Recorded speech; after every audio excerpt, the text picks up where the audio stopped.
Welcome to Leadership Log, a podcast for the Air Force Lifecycle Management Center community on topics of relevance. And today we're here with Colonel Brady Hauboldt. He is the Vice Commander of the Air Force Lifecycle Management Center on the occasion of his coming retirement. So, sir, thank you for sitting with us today and talking with us and just kind of looking back over your career. You left to go to the Air Force Academy in 1989, and give us kind of a recap of where things went from there. So you said relevant. I don't know if this is relevance, but I'd be happy to talk about a very fun career that I had. So I reported to the U.S. Air Force Academy June 23rd, 1989. Most of us will remember that day very well because that was the day got my my thick head of hair shaved off, and very little has come back since then. But yeah, I went to the Air Force Academy and for, I think, reasons like a lot of Americans do, it's for the opportunity. And I hate that a lot of Americans don't really realize that we in the armed forces and all volunteer force aren't left with no choices that we have to join. Most of us choose to join, and we choose to join for the opportunity. And for me, it was about going to a very good academic college and having a degree paid for.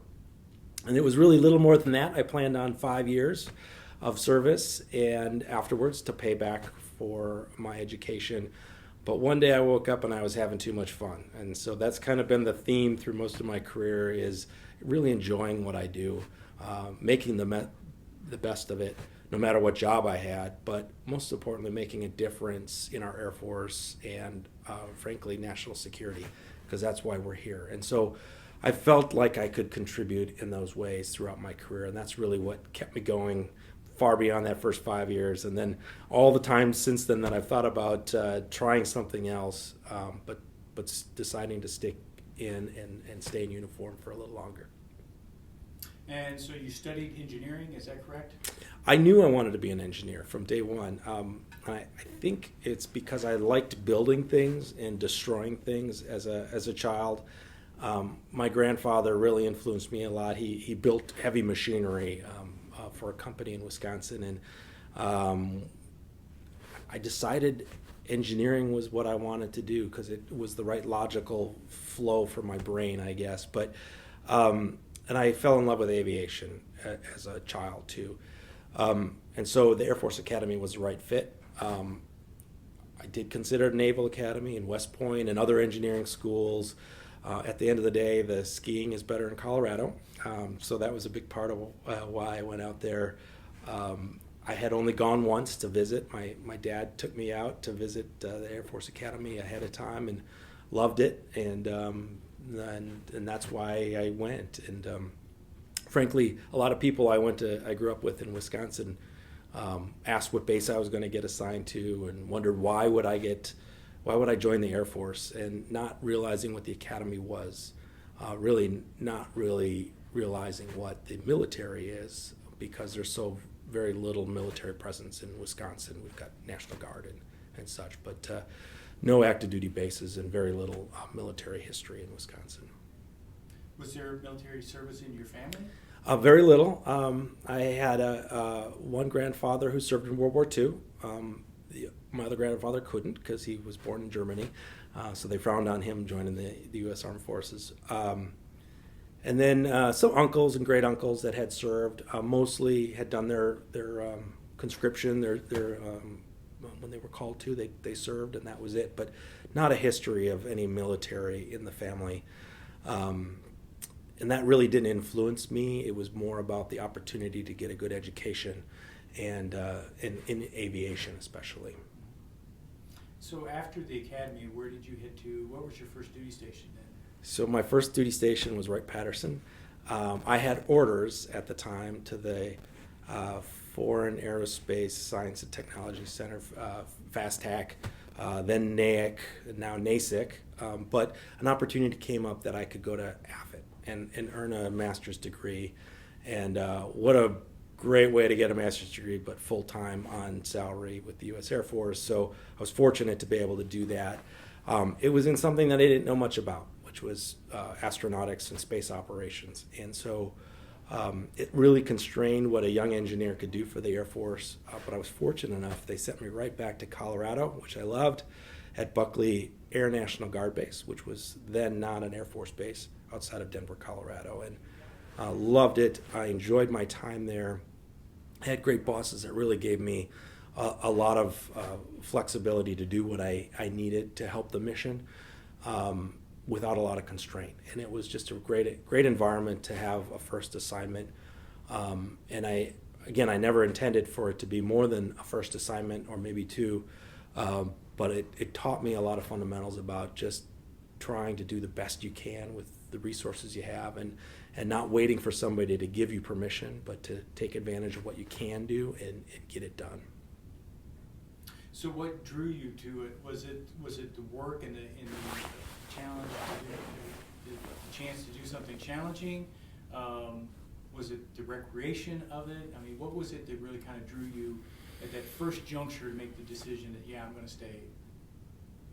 So I was having fun, like I said earlier, at Satellite Ground Station, performing upgrades, working on satellite launches and checkout, satellite anomaly response, working with program offices to bring new capability into the ground station.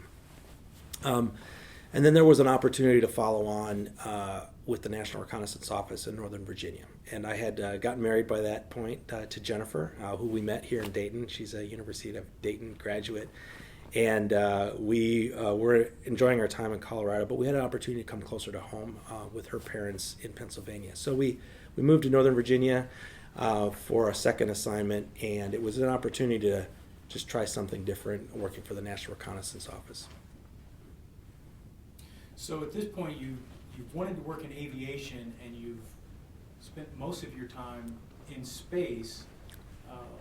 When did you transition and start working in aviation?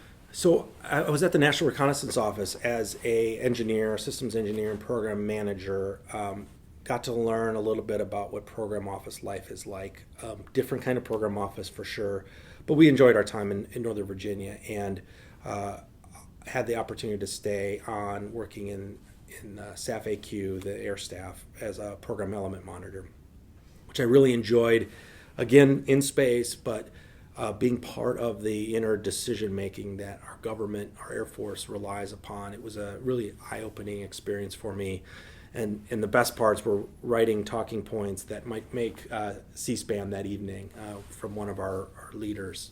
Got the chance to go to the White House, even had a chance to testify before Congress while I was a program element monitor. So I had a very unusual experience there, but it was fun. But I had come to realize that it was really hard to make a leadership impact in space at that time. We were constrained by very large contractors, OEMs, very large multi-year contracts, 10 and 15 years to build a new satellite system and launch it. I want to do something different, and I want to learn a new experience. And so I had an opportunity to go to U.S. Special Operations Command after that, after Air Command and Staff College, down at MacDill Air Force Base in Tampa. And there I got to see a lot of variety, dozens, hundreds of programs over my 4-year span.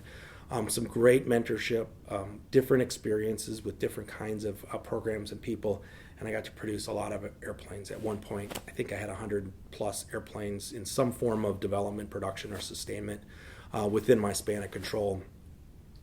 I'm really proud of having helped launch the HCMC 130J programs, the AC 130J program, dozens of non-standard aviation systems for Air Force Special Operations Command and others that are on the ramp today and making a difference in our nation's security.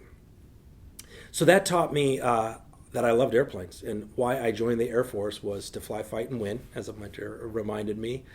That's what our Air Force does. And so I really wanted to finally come back to Wright-Patterson Air Force Base and build airplanes. That was the plan, and thankfully the Air Force had a different plan for me, and I had the chance to go out to Vandenberg Air Force Base and launch rockets. And was that your first opportunity to be a commander? It was. So I went from, it was actually a very difficult challenge for me, and I think a lot of other officers, to go from a major junior lieutenant colonel with 2, 3, 4 people working for them to a whole squadron. So I took command out at Vandenberg as the 4th Space Launch Squadron commander with nearly 100 people in the squadron, plus our industry partners that are helping to launch or boost or build the booster, integrate the spacecraft, and launch the spacecraft at the launch base.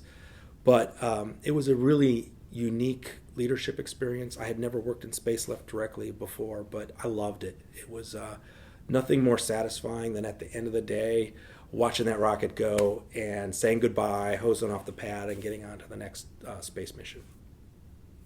So do you think that's the assignment that you're most proud of? I enjoyed serving as squadron commander and Air Force launch director for multiple space launch missions. But that assignment, I guess I was most proud of the airmen I got to hopefully made a positive impact on. We had a large number of second lieutenants, NCOs in our organization, and now I see they're off. Many of them are majors and lieutenant colonels taking their own command or material leader. And so it was really, I enjoy thinking about having hopefully had a positive impact on so many airmen's lives.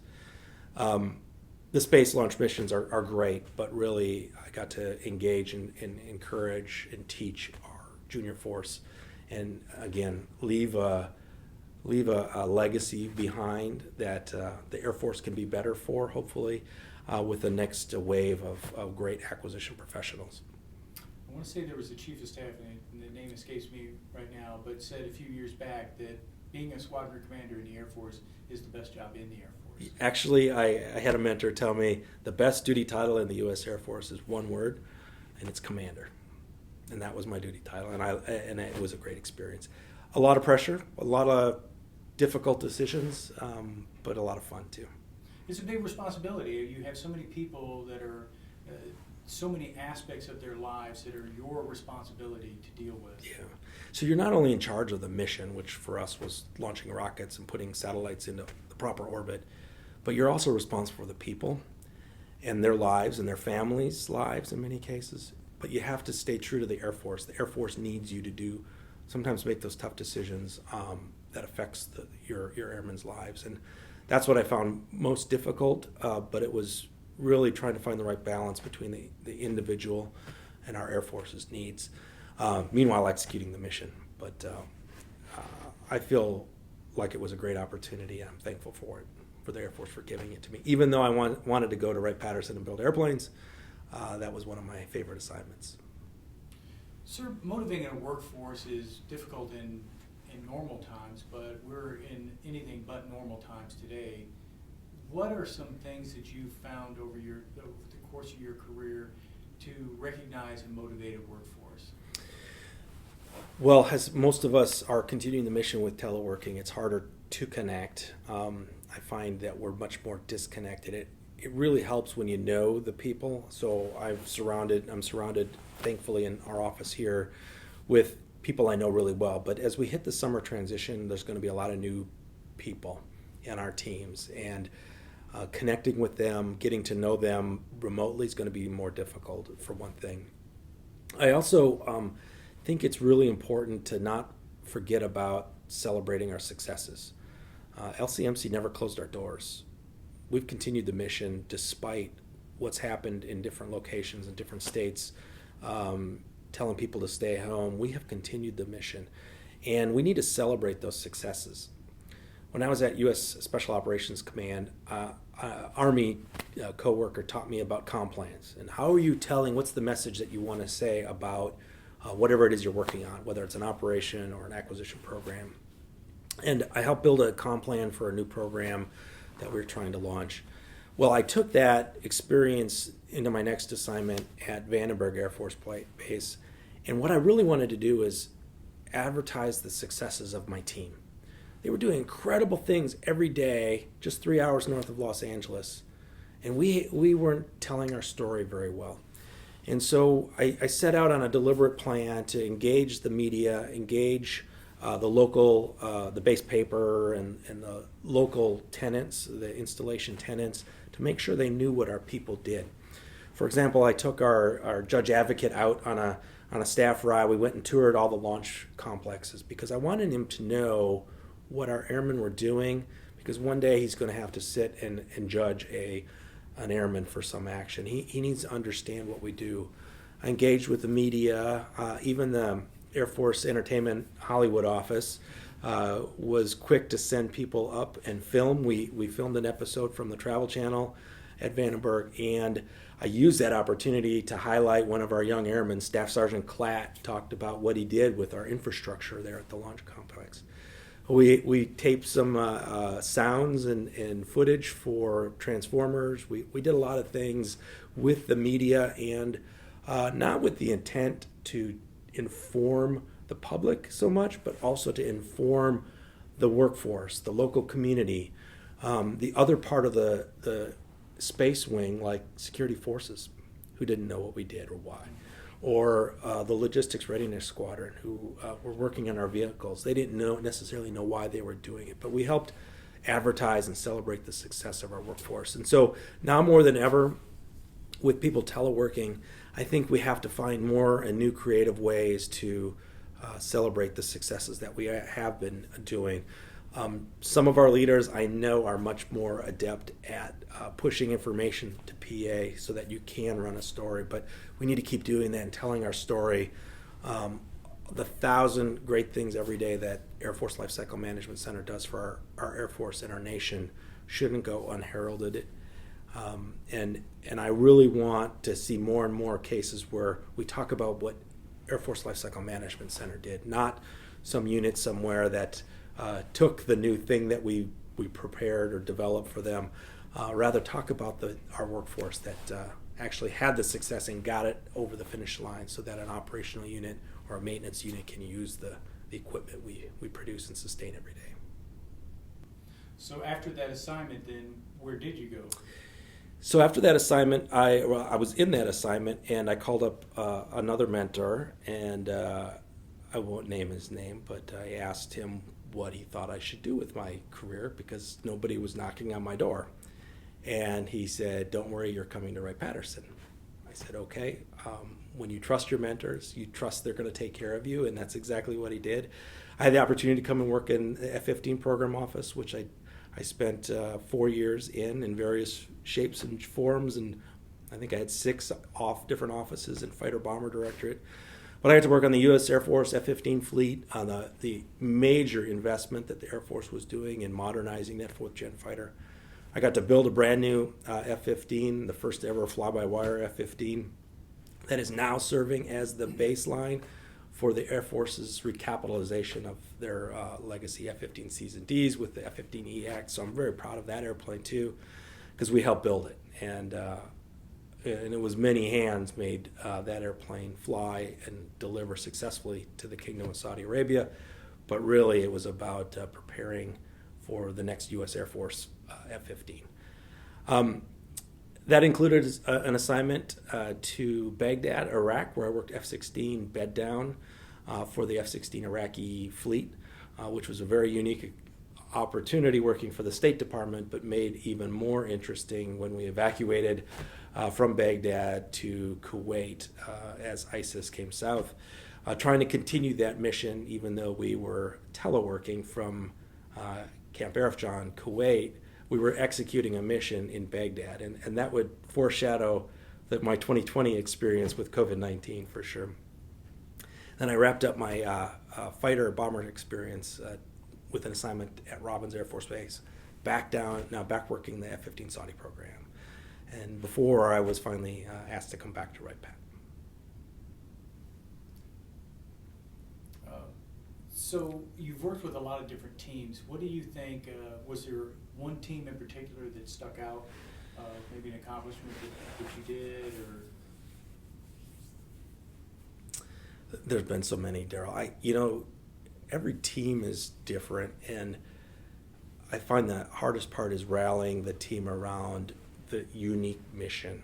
So whether I was at SOCOM trying to buy airplanes off the used market from stock car drivers and rock stars, or trying to launch rockets with a team of young engineers space operators, and missile maintenance technicians. Or trying to lead and guide acquisition strategy development and contract strategy for F-15 program or Agile Combat Support programs. They're also different. So it's hard to answer which team is best, but I've really enjoyed the people I've worked with in every assignment. They've made my Air Force career enjoyable. They've served as my network, my mentors, my friends to this day, and even if after I take off the uniform, that won't change. So what would you, looking back then, what would you hope your legacy of your career has been?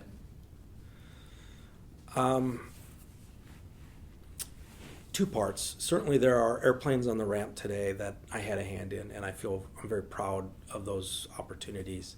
There are satellites in the sky that are doing our nation's business because of what my team and I were able to do. But the most important thing I would say is the next generation of workforce. I hopefully have helped create and shape a lot of young airmen, mostly acquisition workforce, but not all, into better leaders and officers and senior NCOs.